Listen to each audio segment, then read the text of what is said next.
Hi, everybody. Welcome to group.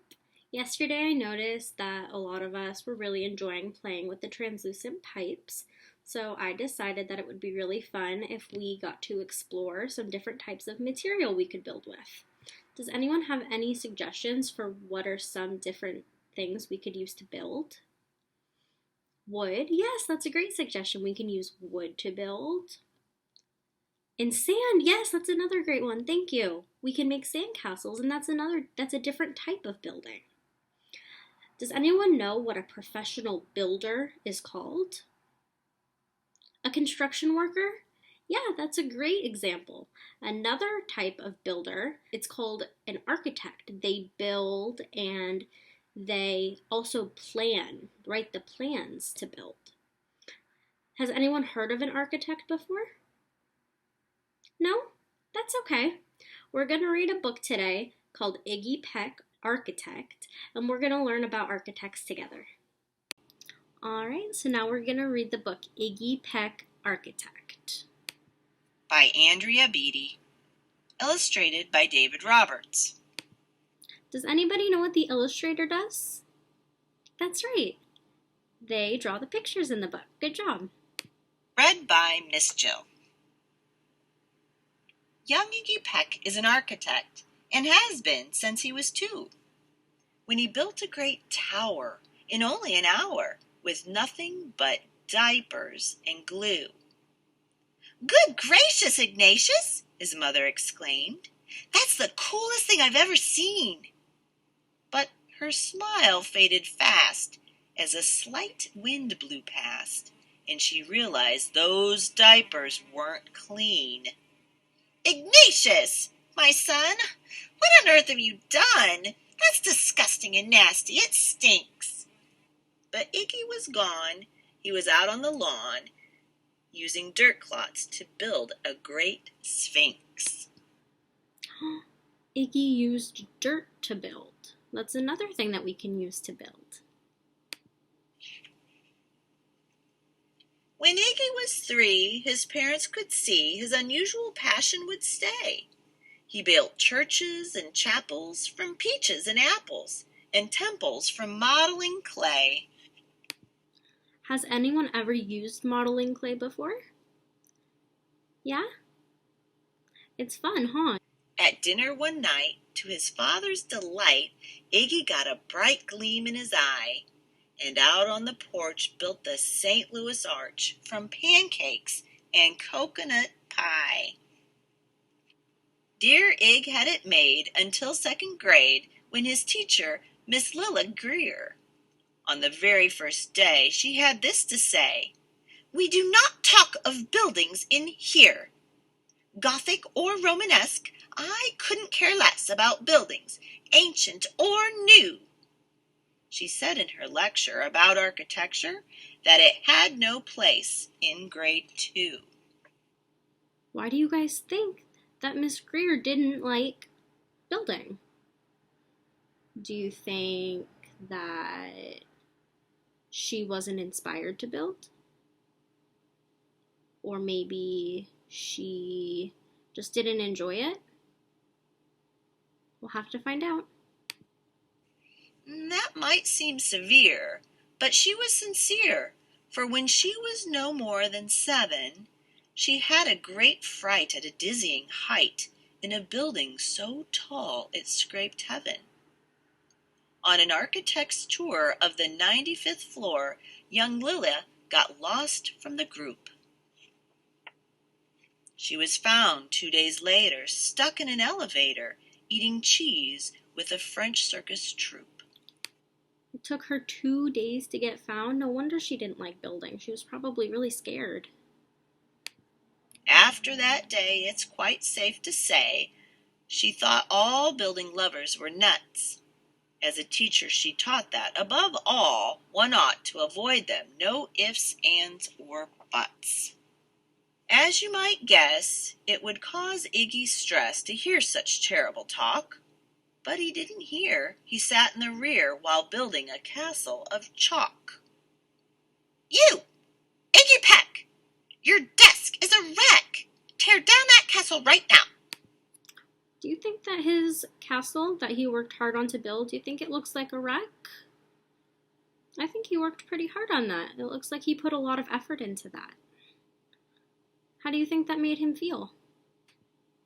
You will not build in here, is that perfectly clear? Do you need to see Principal Howell? No, ma'am, Iggy said. He lowered his head, and his heart sank down to the floor. With no chance to build, his interest was killed. Now second grade was a bore. After 12 long days that passed in a haze of reading and writing and arithmetic, Miss Greer took the class to Blue River Pass for a hike and an old-fashioned picnic. They crossed an old trestle to a small island nestled in the heart of a burbling stream. Past them, the footbridge collapsed, and Miss Lilla Greer started to scream. We're trapped here, oh my! Alas, kids, goodbye! Her eyes rolled back in her head. She dropped to the ground with a vague groaning sound. Luckily fainted, not dead. Oh no, they got stuck on the island. What do you think that they can do to get back across to the other side? You think they can build something to get back across? What can they build? Stairs? Maybe stairs, but what could they build that's straight across? A bridge. The class was amazed. They stood there quite dazed, uncertain of what they should do. But one bright young man was off hatching a plan, which started with Miss Lilla's shoe. Soon each lad and lass there at Blue River Pass was working together as one.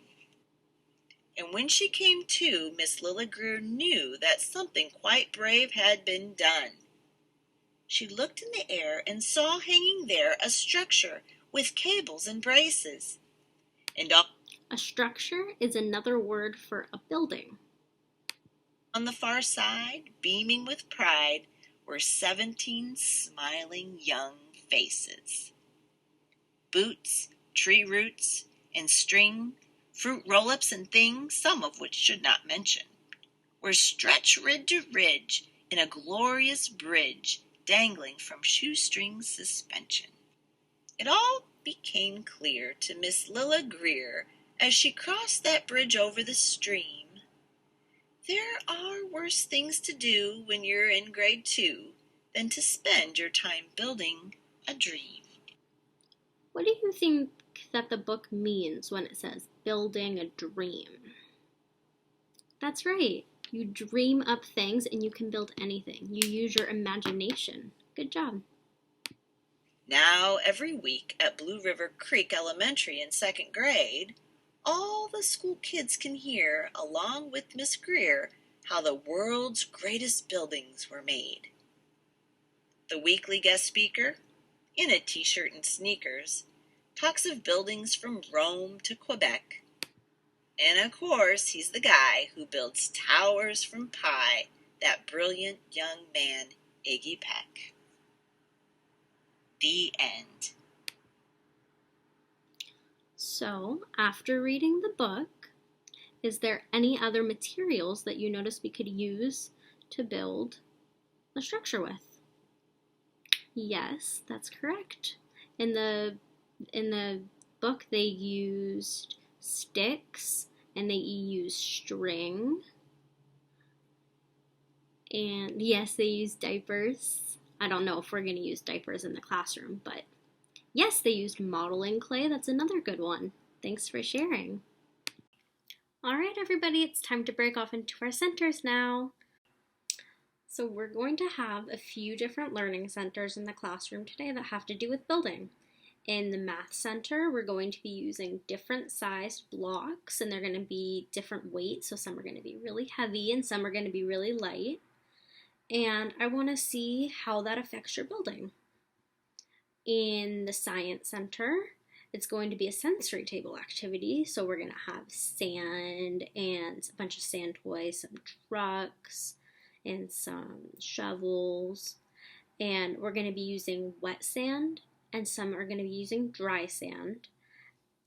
The Dramatic Play Center will have tools, and you guys can put together a construction team and create a building. The Writing Center is going to have materials for you to create your own architecture plan for a building you'd like to build. There's going to be word cards, and I want you guys to go and you can label the materials and the sizes, and you can just label however you want for your building plans. The Art Center is going to be a group project. We're going to take turns, and you can go to the art area, and there's going to be lots of different natural materials that I've collected for you guys, and you can use that to build your structure. You can glue it. There's going to be some string, so if you'd like to tie it, you can do that as well. And we're going to work together to create a structure. So this is what the Writing Center might look like. This is one of the many centers that is related to the children's interest. During this activity, the children will be able to draw any kind of structure, or really anything that they want, anything that they could, eventually or essentially build. They'll be provided with paper for them to draw their pictures on, and they'll be provided with word cards such as this. I have just a few examples. Would be window, wood, metal, and these are just a few examples of words that the children might want to use to label or explain their buildings or structures or whatever they'd like to draw about. And the children will be provided with, I have a cutter, but essentially they would just have the ruler. So they would be able to use the numbers right here to label the number measurements for whatever lines that they're drawing. They'd also use this to be able to draw straight lines. And then they could label what that's made of, or, really whatever comes to their mind. I also have provided a few example blueprints that would be on display for the children to help to really just help inspire imagination for the Writing Center activity. I hope that it would be something that the children really enjoy. I would have the table set up with up to 6 children working at the table at a time. Just enough materials, individual pencils, paper, rulers, and then one set of the word cards for all the children at the table to share. The one thing that I think this activity is really good about is that there's no right or wrong way to really do it. The children are free to explore and imagine and create whatever type of structure or object that they really would like to. I think that kind of in a worst case scenario, the children would just be free drawing and not doing as much writing. If this were the case, I would, as the teacher, make sure to keep an eye on this table and ask questions about what their drawing is and their pictures, and then offer suggestions to label that so they don't forget later, or whoever they decide to show it to, if they bring it home, whatever adults that they have at home could know what they were working on.